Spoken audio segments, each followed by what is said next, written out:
Perversely, the philosophy that underpins this twisted idea comes from the land that gave birth to gay liberation, and that's where I'm heading now.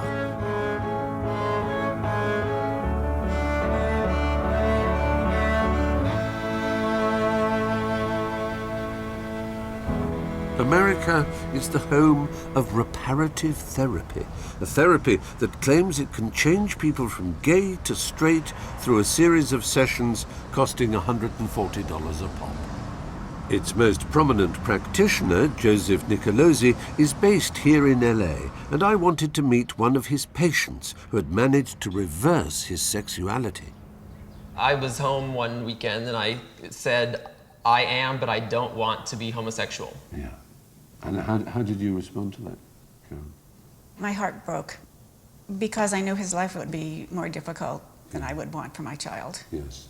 I begged God to make me straight. I would serve him for the rest of my life if he took these homosexual attractions away from me, and it never did anything. So I felt as though I'd been a good Christian and I'd been faithful and that it hadn't worked. So I needed to try something different, and that was reparative therapy. I eventually came upon Dr. Nicolosi's book in my university library and basically sat down and read the whole thing in one sitting. Yeah. I hadn't heard of Nicolosi. I knew nothing about reparative therapy. But I had such respect for Daniel and who he was that that's what he needed to do. I would support him.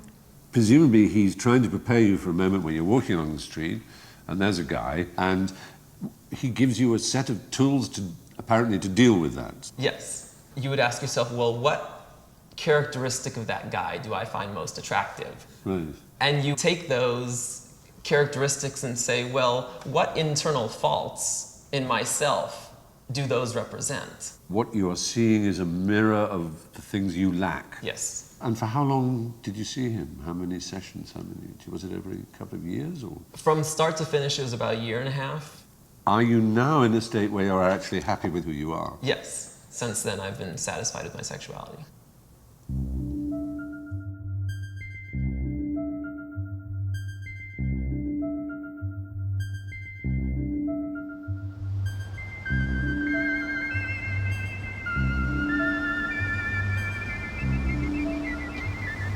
Well, I'm off to see Dr. Joseph Nicolosi, who is the director, I believe, of the St. Thomas Aquinas Clinic and one of the founding members of NARTH, which is the National Association for Research and Therapy for Homosexuality.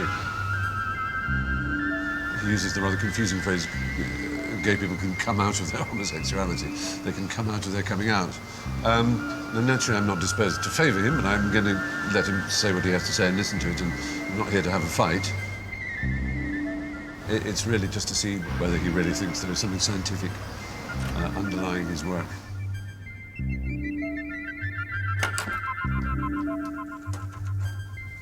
Hello. Hi, I'm Stephen Fry from the BBC. I'm here to see Dr. Nicolosi. Thank you very much. Hi. Hello, Hi, Dr. how are Nicolosi. you? Hello, Good to meet Stephen you. Fry. Nice to meet you. Come on in. Nice to meet you. Thank you very much. Come on in. What a gorgeous view you have. Thank It's you. almost Thank unbelievable. You could sit on the right here. Super. Okay, here we are. Well, it's nice to be here. Good to have you here. You offer a practice which heals, reverses. I don't know how. I just like to know the vocabulary you prefer to describe the work you Resolves. do. Resolves. We resolve the conflicts that are behind the homosexual attractions. Right. That's what we do. You're pretty much of the opinion, I assume, therefore, that homosexuality is a nurture. That's right. Right. We believe it's based on trauma. You're really going to have to look hard to find a trauma. It's an accusation of some sort of parental going wrong. That's what we believe. We believe it's about the parents. The boy does not disidentify with the mother and does not bond with the father. We don't believe he was born gay. If tomorrow a gay gene is discovered, you're going to feel a bit silly, aren't you? No, I won't feel silly at all, because they will still have to explain all the homosexuals that were successfully treated. Would you say that you have a kind of percentage that you can demonstrate of success-failure rate? We say a third, a third, a third. A third no change, a third significant improvement, a third cure. Is there an age at which? Well, we're getting more and more teenagers, more and more adolescents. I would say about maybe 60% of our clients now are teenagers. Parents call up in a panic because they found out their son is looking at gay porn. And of course, we have to get him into therapy. The momentum and the enthusiasm of the gay movement sometimes sweeps up young adolescents into that identity when it's premature. Imagine I'm coming to see you, Joe, to explore the possibility that I might find my inner straight person, if there is such a being. Sure. How would you begin? What is the therapeutic process? Many of these clients are able to trace their traumatic origins back to the father. My father never cared about me. My father never loved me. He never seemed interested in me. I was trying to get the 3 A's: attention, affection, approval. Right. And those emotional needs became sexualized. The thing that puzzles me, because I can't picture it in myself, is when you close your eyes and masturbate, what images come into your head? Are you saying you can actually reprogram that? Because that is, it's basically what gives you an erection, what excites you. Yes, exactly. Yeah. That's exactly the goal of reparative therapy. Yeah. We will say to them, for example, have you ever had a heterosexual attraction? Yes. Well, when I was 13 years old, there was this little girl at school. Can you feel a little something? Well, good. Triangle of containment. Hold a picture of that girl. Stay with your body. Stay connected to me. Stay with it. I did a telephone session with a 17-year-old boy. He says, I now look at gay porn. I cannot get aroused. Right. And I jokingly, I cannot get aroused. Right. Right? What? That means the therapy is working. It clearly is, yes. Yeah. I'm also interested in the phenomenon that has become known in the last 20 years or so as metrosexual. And without being the least bit offensive, I would say you fit that rather well. You're very well groomed. You look, you could easily pass as a gay man, I can say. Straighten up and fly right. For all his talk of success, Nicolosi is unable to find one of his ex-gays to talk to us. Dan Gonzales is actually not one of his success stories, and these days is a confirmed ex-gay. What's the use of driving? He and his mother, Carol, now campaign against the dangers of reparative therapy.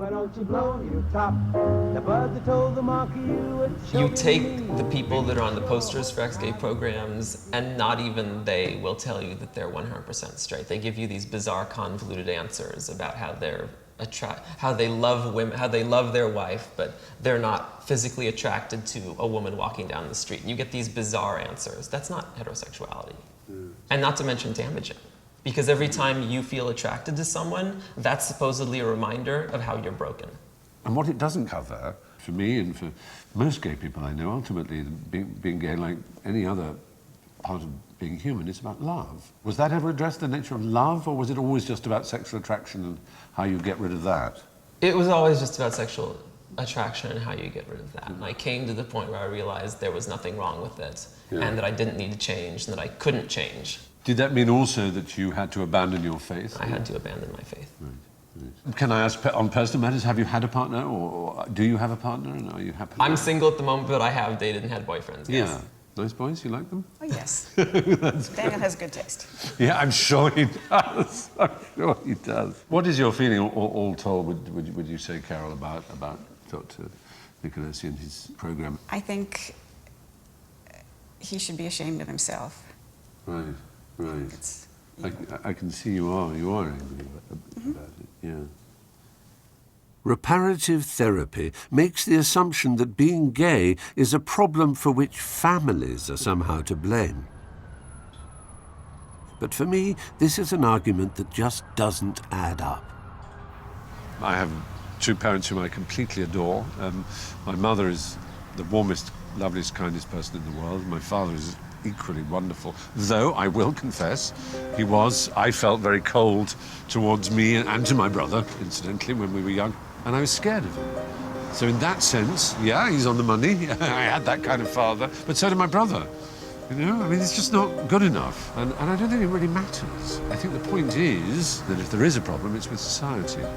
Because that is the reason so gay people are afraid to come out. It's the reason the reparative therapy can exist, is because there is a culture, or there is a worldview, or there is a religious doctrine out there which speaks in a strong voice to condemn. And young people are very vulnerable. And I have no sympathy with gay people who tell a 14-year-old they are gay and they must accept it. But I have no sympathy with one who tells a 14-year-old that they're not gay and they must accept it. It's bad enough being adolescent most of the time than to have interested parties from either group trying to recruit you.